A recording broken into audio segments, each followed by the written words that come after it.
Robin Miller to move the motion.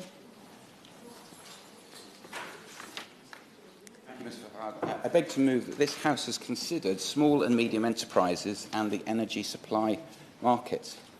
Ms Verhagen, it's a pleasure to serve under you today. Tourism and hospitality are vital to the local economy of my North Wales constituency of Aberconwy. Arguably, it is a centre of tourism in Wales with attractions that draw millions of visitors each year.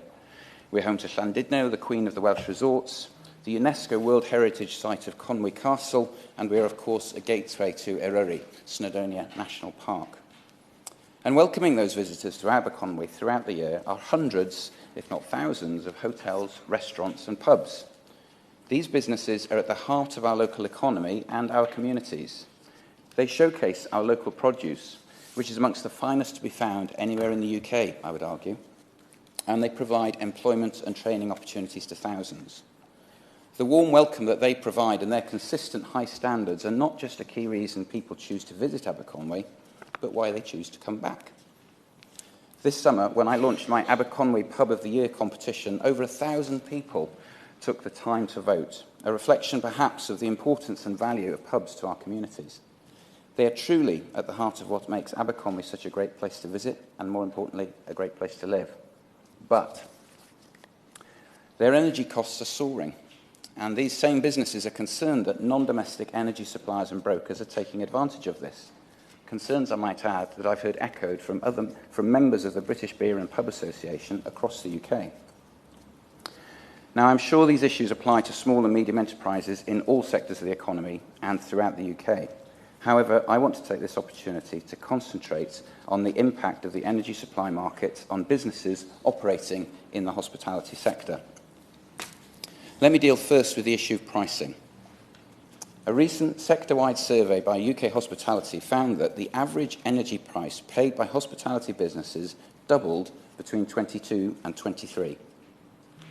A quarter of businesses had to tie into prices at the peak of the market between October and December 2022. And energy costs rose from the fifth to the second highest in terms of their biggest cost to hospitality businesses. These are accounted for in part by an artificial level of risk that has been assigned to hospitality businesses, arguably unfairly, and which has been used to inflate energy costs and reduce competition in the market. This is a point I'll return to a little later. Now, I serve as Vice Chair of the APPG for Beer. It's my good pleasure to do so. And last night we hosted here in Parliament a Welsh beer tasting reception. If you weren't there, you missed a treat. It was a wonderful opportunity to showcase the quality and diversity of Welsh beer, and I was delighted to welcome Dave Farragher, the owner and managing director of the Wild Horse Brewery in Llandudno, a producer of some superb beers, including my own favourite pale ales. Speaking with Dave, I heard once again that same pattern. Their electricity is costing nearly 2.5 times more than it did in May 2021. Gas is costing 3 times more than it did at the same time. And based on their current usage rates of 109,000 kilowatt-hours of electricity and 24,000 kilowatt-hours of gas, their energy is now costing about £22,600 per year. That's £1,900 a month more than it did in May 2021. Now, I know businesses accept that there is a trade-off between price and certainty when you enter into a contract, and I cannot see an effective way for the government to intervene in contracts that have been voluntarily entered into. But I must note that the wholesale energy prices have fallen considerably since their 2022 peak. I also note that they remain high compared to pre-pandemic prices, and so I hope the government will watch closely the new prices reflected in deals that are renewed over the coming months.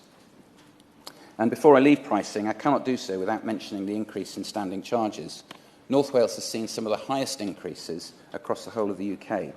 Surely there must be some explanation and a justification for why these eye-watering increases were introduced. And surely we must expect to see a fall in those standing charges when new deals are renegotiated. Second, and in many ways of bigger concern though, are the behaviours and practices of non-domestic energy providers.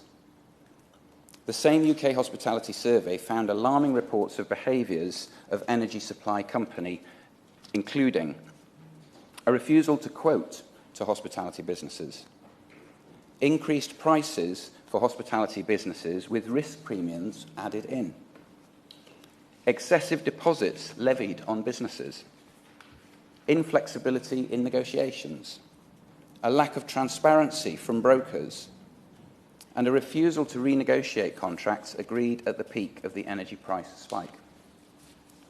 In June, in response to these concerns, I worked with colleagues to launch a common sense energy supply contracts campaign. Trips off the tongue. At the launch, supported by UK Hospitality, Kate Nichols, the Chief Executive, summarised accurately, and I must say prosaically, the importance of hospitality and the campaign to the wider economy by stating, "Hospitality is the canary in the coal mine of the economy when it comes to energy price increases. We are the first to be impacted, and the consequences can be seen in our sector before spreading further afield. These things have compounded the challenges, then, of a global pandemic and a conflict-induced international energy crisis." And these observations together lead me to my third point. I question if the non-domestic energy supply market is now operating as a quasi-monopoly.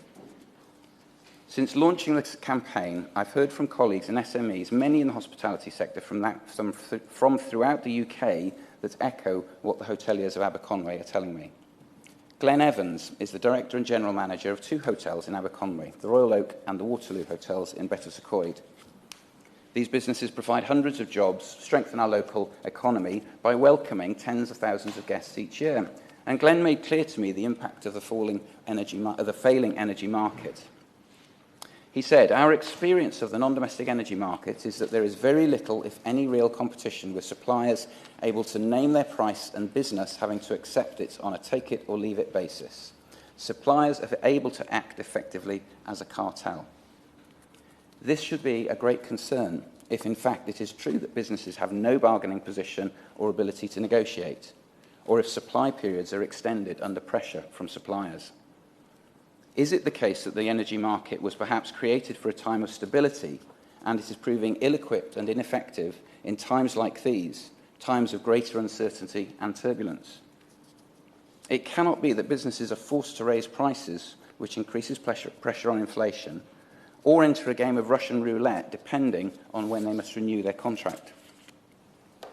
Suppliers will not fight for customers who cannot go elsewhere. They will not renegotiate contracts as an act of good faith when there are no alternatives for the customer to turn to. Chair, I turn then to what can governments do. In May at Treasury Questions, I said, the Treasury was quick to act during the pandemic when hoteliers in Aberconwy told me that banks were directing them to their premium lending products instead of the government's coronavirus business interruption loan scheme. Now those same hoteliers are telling me that the energy supply market seems to have failed. They fear that the supplier's thumb is resting on the supplier's side of the scales.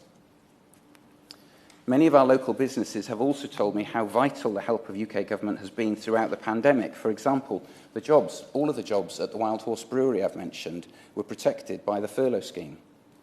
And they've told me how important the government's support with energy costs last year was at the peak of energy prices. But if small businesses are to flourish, they still need support and to be supplied by an energy market that is supportive, competitive and adaptive. I leave on record my comments about pricing and standing charges and market failure questions. I lament the reported unwillingness of suppliers to blend and extend existing contracts. I want to focus instead on solutions on the government-commissioned report from Ofgem into the energy supply market. That is now published, and it's identified a series of recommendations. I urge government, Ofgem and energy suppliers to implement the recommendations at the earliest opportunity, something which is endorsed by both UK Hospitality and the BBA. First, includes encouraging suppliers to work with hospitality businesses to resolve the issues that many are facing, with prices fixed at levels far above current market rates. This should include direct, immediate communication to suppliers from Ofgem. Second, to urgently enact Ofgem's proposals to secure greater transparency to customers, deliver more timely responses to customer complaints, and drive better practice in setting deemed rates. Third, to deliver wider access to the Energy Ombudsman to redress the imbalance of power between energy suppliers and businesses, which currently lies too heavily with the suppliers. Fourth, put in place measures to prevent the blacklisting of entire sectors, particularly hospitality, as this dramatically reduces competition and unfairly penalises business. And fifth, to improve regulation of energy brokers, including extending protections to more businesses, the introduction of a formal redress scheme and greater transparency around fees. I want to end by paying tribute to businesses in the hospitality sector, both in my own constituency and throughout the UK, for the invaluable contribution that they make to our communities and to our economy. I also thank the Minister for her engagement to date. I know that she's keen to address these points. And I can assure the businesses of Aberconwy and those represented by my colleagues in the Common Sense Contract campaign that we will continue to do all that we can to support them. Thank you. The question is that this House has considered the energy